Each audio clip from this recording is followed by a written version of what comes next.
Hey everyone, happy Thursday. Thanks for tuning in this week. I'm Waller's Wallet, and I've received quite a few comments from people who tell me they're new or newer to the credit card game and are looking for some advice. And with so many blogs or videos talking about credit cards and points, sometimes it can be overwhelming. But today I'm going to give you 10 tips and strategies on how you can be successful in playing the credit card game. And one thing I really like about the credit card game is that it makes the world just a little bit smaller. And a big reason why I started my YouTube channel is I really like helping people see that traveling doesn't need to be expensive. So starting with tip number 1, you want to have a goal and work in reverse. Once you enter the world of points and miles, it's very easy to go crazy and open a bunch of credit cards to earn a boatload of points. Unfortunately, I often see people new to the credit card game open many credit cards and realize the points they have aren't the points they actually need. For example, if your goal is to fly to South Africa, the Southwest credit card does absolutely nothing for you since Southwest doesn't fly to South Africa. Also, points are a more volatile travel currency and they can lose their value when programs make changes. So you want to make sure you have some sort of plan for your points, even if it's a cloudy plan. Knowing you want to go to Asia is better than not knowing what you want to do with those points at all. Tip number 2, pay your bill in full every month and monitor your credit score. Now I think this is a golden rule in the credit card game. If you can't pay your bill in full every single month, you probably shouldn't be opening reward credit cards. The interest rates on these cards are extremely high and any interest you pay outweigh the rewards you're going to earn. Also, if you do hold a balance on your credit cards, you could be negatively affecting your credit score since your utilization will increase and has the potential of reducing your credit score. And your credit score is very important, especially for the credit card game and other things such as mortgages and auto loans. And there are many ways to keep track of your credit score and protect yourself from issues arising. And it only takes a few minutes, but checking your score can really help you see if there's any potential issues. Tip number 3, pace yourself and know your limits. You'll often hear in this game that it is a marathon and not a sprint, and I think this to be very true. You should start slow and increase your pace as you see fit. There's no need to come out of the gate swinging and open a lot of cards without knowing how to use them or having a plan for your points. I've seen too many times people open multiple cards, earn those big bonuses, only to realize they need to spend $10,000 in the next 3 months to earn those points. This puts you at a big risk of going above and beyond what you can actually spend.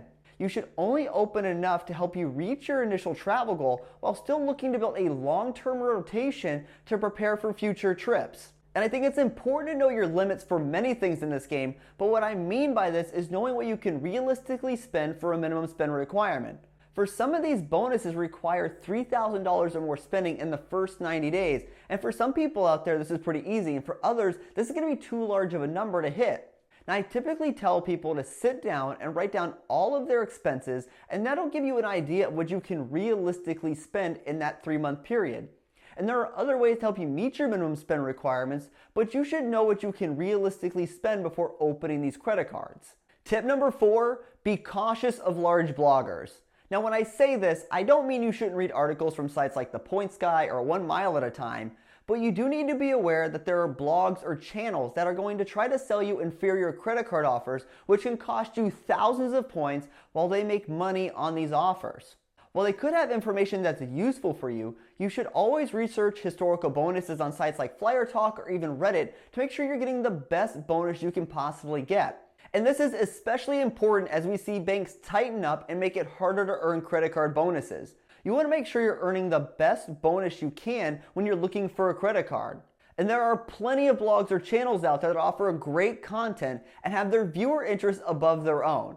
Now, I have no issue with someone making money in this niche, but the lack of transparency is the issue I have with these sites or channels.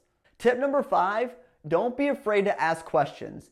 If you're new to this game, or maybe you've been in the game for a bit but you still have questions, that's fine. We all have questions. There are many forums where you can ask your questions and have your questions answered by someone who's more advanced or more experienced in this game. But sometimes you'll meet people who might not be willing to answer your question or give you negative feedback about your question, and that's okay. You just want to keep reading and asking questions because asking questions is a great way to expand your knowledge, and there are many people out there who are willing to help guide you. Tip number 6, start with chase cards. Now you're free to do what you want, but chase ultimate rewards are very valuable. And they've also implemented tough restrictions once you've opened 5 credit cards in the last 24 months from any bank, excluding most business cards. While there might be some amazing offers out there from other banks, I would highly recommend you round out your Chase Ultimate Reward rotations and grab any other co-branded credit card from Chase before opening other credit cards. But once you get beyond 524, then I would look to other banks to complete your rotation. Tip number 7, you don't need to learn about every award program. Now there are a lot of different award programs out there, and when you're first starting off in this game, you might not know which direction to go in. And really, that's okay, because these things take a lot of time to learn. And what I typically recommend for people is that they just start with a program or two and learn the basics of those programs. For example, if you're someone earning Ultimate Reward points, you might want to start learning United Airlines. Learn how those miles could make your next trip a reality, and from there build on that knowledge of United Airlines as well expand your knowledge base into their alliance partners. Trying to learn every program just isn't realistic. I've always taken the approach to understand the basics and go deeper into programs that you're going to use more often. Some miles are going to be more situational than a daily driver for you. Tip number 8, pick the currency that works best for you.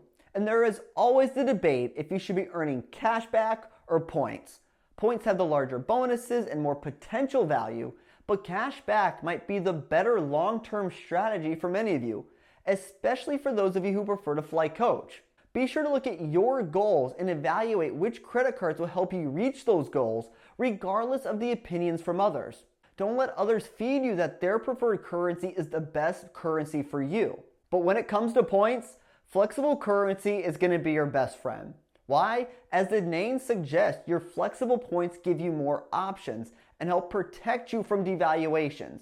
If you're earning a specific currency like American Airline miles, when American Airlines devalues their reward chart, you don't have many options to protect yourself. More options means more possibilities, which means better redemptions for you, which is exactly what we want. Tip number 9, learn from your mistakes. If you're just starting off in this game, there is a pretty steep learning curve. And the truth is, you're going to make mistakes and you want to learn from those mistakes. Maybe you could have used a different partner to save yourself some mile or taxes, or have been like me and lost $500 once when you were trying to manufacture spend, and that one hurt. But this game isn't something you're going to tackle all at once and learn overnight.